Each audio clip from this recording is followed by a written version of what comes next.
combat coup de cœur de cette vidéo, c'est ce combat entre le Français Danny Bill et le Thaïlandais Nong Moon.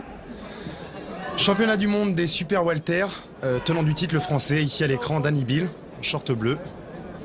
Ce combat est en fait un combat revanche. Danny Bill est très très jeune, il a seulement 23 ans. Et les deux hommes se sont déjà rencontrés il y a 4 ans. Et c'est le Thaïlandais qui l'avait emporté au point.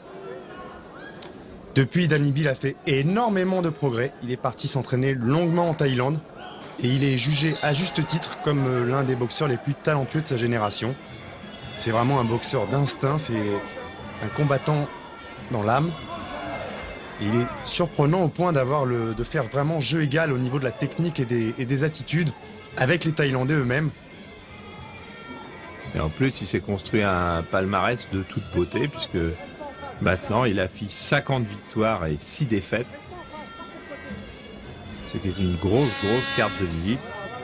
Même si en face, Moon, c'est mieux qu'une référence mondiale. 118 combats, 102 victoires. 102 victoires, 118 combats. Et il reste sur une victoire à Charletti, à Paris, sur le Français Morad Djebli. Autant dire qu'il attaque cette revanche extrêmement confiant. Mais Danny Bill n'est plus le même Danny qu'il a rencontré. Une fois encore, il a beaucoup travaillé, même s'il continue à s'entraîner en France. Il a d'ailleurs quitté le Nemrod pour rejoindre Khaled Ebieb à Bobigny. C'est très régulièrement qu'il effectue le voyage en Thaïlande. Il croise là-bas des champions comme Dida, comme tous ceux qui vont évoluer en même temps que lui. Ce qui est impressionnant chez Danny Bill, c'est cette décontraction, ce sens naturel de la boxe. Aucun coup n'est forcé, vraiment, ça. Il est né avec ça. Oh. Chercher le fou avec ce coup d'œil.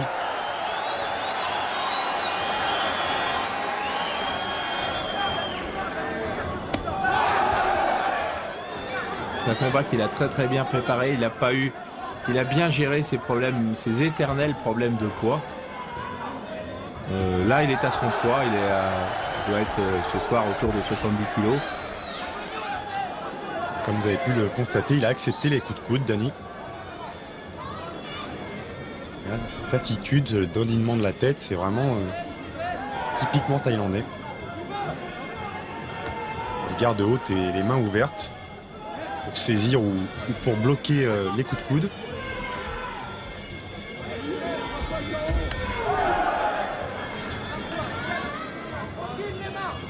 Il faut dire aussi que tous les boxeurs français s'adaptent assez facilement à tous les modes de boxe pied-point parce que la majorité d'entre eux d'ailleurs, en tous les cas, ont des entraîneurs et des éducateurs de très bonne qualité.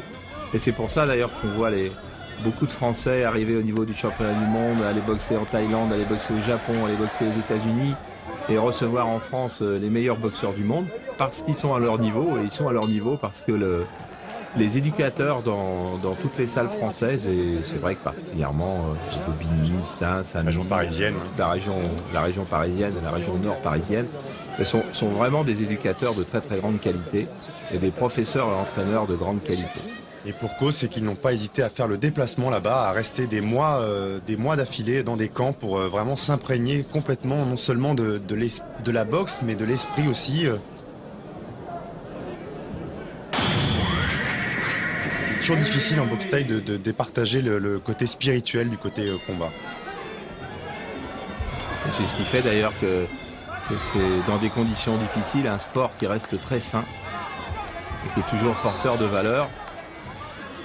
Parce que on ne naît pas combattant de boxe thaï. Il faut apprendre la culture. Et pour un sport de combat, on se rapproche beaucoup des arts martiaux de par l'esprit. Le respect, les traditions, la danse, le ramoué qui est effectué avant chaque combat pour chasser les mauvais esprits. Plusieurs rituels comme ça qui consistent à s'attirer la chance et à éloigner le mauvais sort. Et ça, même les entraîneurs français l'ont accepté, l'ont compris et l'ont retranscrit dans leurs cours. Les entraîneurs, les organisateurs et les médias qui suivent ce sport-là aussi. Et on a vu Moon retourner encore une fois à terre et aussitôt après, comme toujours, avoir 20 ou 30 secondes difficiles. Un combattant qui va à terre plus sur une projection qui paraît pas grand-chose, mais il est toujours déstabilisé dans les secondes qui suivent. S'il s'attendait à retrouver le Danny Bill il y a 4 ans, il a de quoi être déstabilisé parce que ça n'a plus rien à voir. Il faut dire qu'aujourd'hui, c'est Danny Bill qui détient le titre et que c'est donc lui le champion sur le ring qui le défend.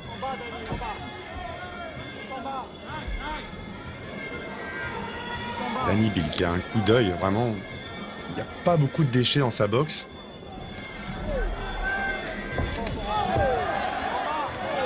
Il arrive systématiquement à anticiper les middle kicks de son adversaire et à tenter de le balayer avec sa jambe arrière. Et ça, c'est dû beaucoup aussi à la sérénité qu'est la sienne à tout instant. Vous ne le voyez jamais excité, vous ne le voyez jamais désemparé, faisant un petit peu n'importe quoi. Tout paraît bien réfléchi, bien calculé, bien propre. Ah, il en va de même évidemment pour Nong Moon, mais c'est vrai qu'on est moins surpris par ça.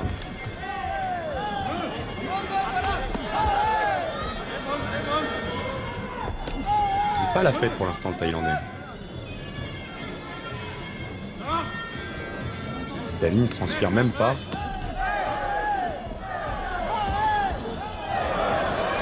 Quelle aisance, vraiment. Ah, quelle réplique aussi chez le Thaïlandais. Hein. Un coup reçu veut dire un coup donné dans la seconde qui suit.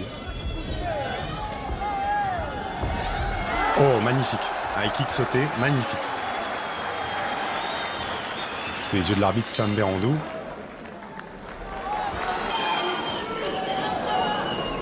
Revoir au ralenti. En sautant, il perd un peu d'efficacité sur l'impact, mais le spectacle, lui, il gagne beaucoup.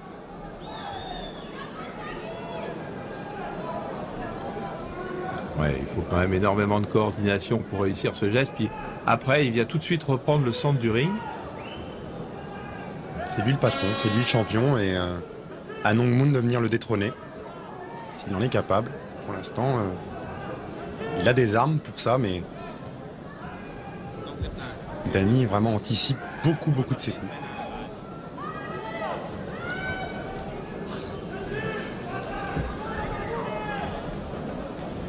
Et ce travail particulier du corps à corps consiste à venir fouetter les côtes flottantes de l'adversaire. Très épuisant au bout d'un moment.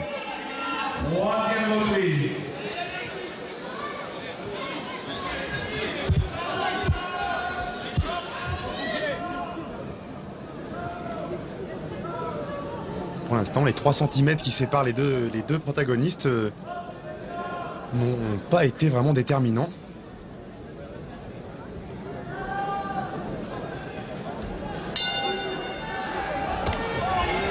Le round, c'est celui en général dans lequel les Thaïlandais décident d'accélérer le mouvement.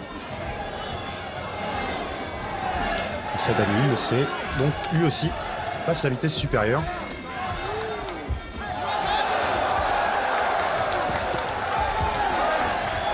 Ah, c'est vrai que Danny Bill n'a rien à espérer d'une bagarre, mais il ne peut pas l'éviter là. Hein. Et il est obligé de rendre coup pour coup, il est obligé de rester en face.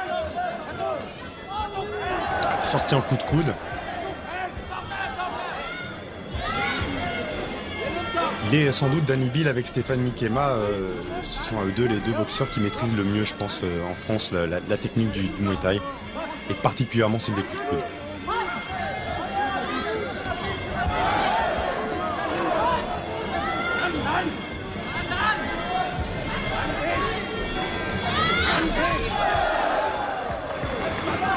Nong Moon qui est dans le vent.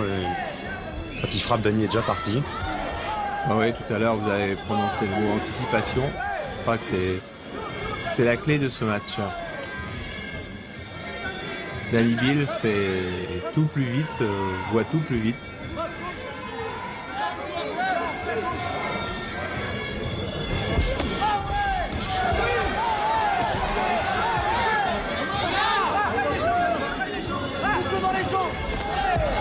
Bon an mal an, depuis tout à l'heure, on a dû voir à peu près toutes les techniques de la boxe thaï. On a eu droit à peu près à tout. Toutes les techniques offensives et toutes les techniques défensives. Parce qu'on a vu en particulier des parades sur les coups de genoux qui sont vraiment très très bien faites. Il regagne un coin neutre, Danny, on le décompte.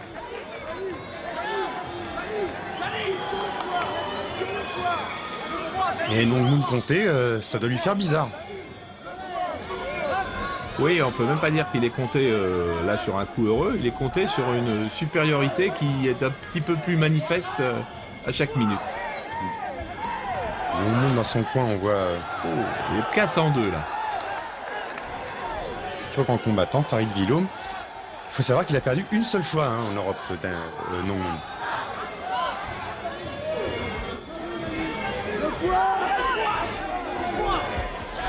Ah, le problème n'est plus le même pour le Thaïlandais. Maintenant, le problème, c'est un petit peu de survivre dans cette reprise. Hein. Danny qui intelligemment va chercher le foie. Ça, ce sont des KO dont on ne se remet pas. Voilà, et il remonte très très bien. Il attaque des 2 points sur toutes les surfaces. Oui, c'est-à-dire qu'il ne cherche pas le coup décisif, il ne cherche pas le KO sur ce coup-là. Il cherche à le faire puiser dans ses dernières réserves et à le laminer pour qu'à un moment, bien, ça soit plus quasiment qu'une, entre guillemets, épave devant lui.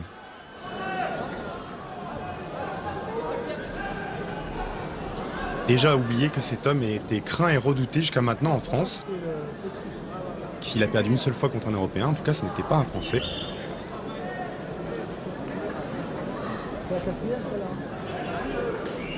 Voilà, les crochets au flanc.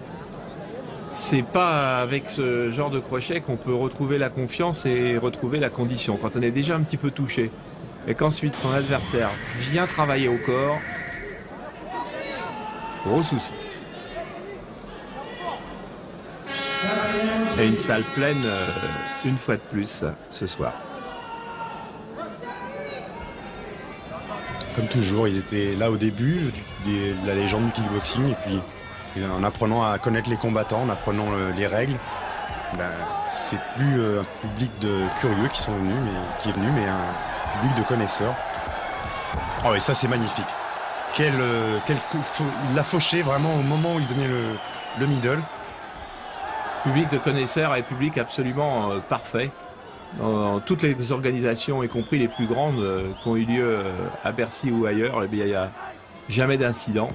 Le public est connaisseur, le public aime ce sport et le public respecte les boxeurs et ceux qui travaillent pour ce sport. Et c'est à chaque fois des soirées absolument superbes. Oh là, il sort les coudes maintenant, le Thaïlandais aussi. Danny a intérêt à lever les mains. Danny qui, après son travail au flanc, est en train maintenant de travailler un petit peu en haut. Peut-être qu'il pense que l'usure physique est déjà là chez son adversaire. Oh, il le prend à son propre jeu, vraiment. Là, il va le neutraliser et à le prendre au propre jeu des tailles. Et une fois encore, c'est vraiment pas du petit Thaïlandais qui est en face. C'est pas du petit bois. Ah, c'est assez rare de voir un Français quand même de ce niveau-là, prendre un combat à son compte comme ça et attaquer en coup de coude.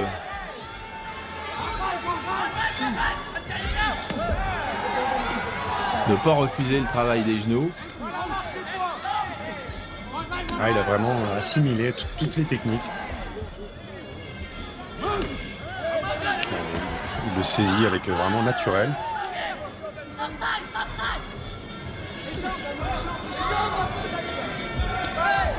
Ça, c'est des années de travail aussi avec Omar, même si maintenant il l'a quitté.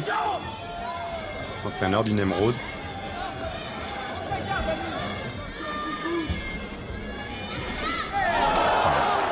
Coup de coude à la sortie, ça peut être coup de coude en entrée, coup de coude à la sortie. Oh, celui-là est magnifique. Magnifique et il a fait des dégâts. Il l'a coupé. Il l'a ouvert. Il a ouvert l'arcade. Ah oui, il va falloir l'intervention du médecin. Mais je crois que c'est une très grosse coupure quand on a vu la violence du coup de coude. Et même s'il y avait arrêt sur blessure maintenant, ce qui est le cas, arrêt sur blessure, c'est... Il n'y a rien à regretter. Non, c'est supériorité manifeste de Danny Bill qui de toute façon s'en allait vers une très très belle victoire et sans doute avant la limite. Il en était même préférable que ce soit comme ça. Quel beau champion que ce Danny Bill. Quelle belle conclusion à une grande soirée que de voir un boxeur de cette qualité.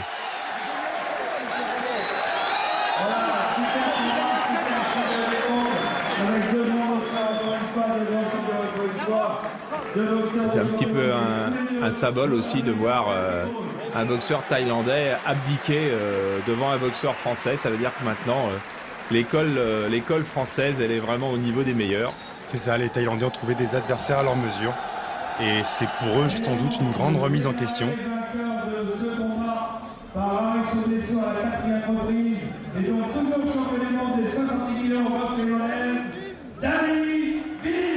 Voilà, et c'est l'ami Daniel Alouche qui nous annonce la victoire de Danny Bill. Victoire sur laquelle on se quitte. Pour le moment.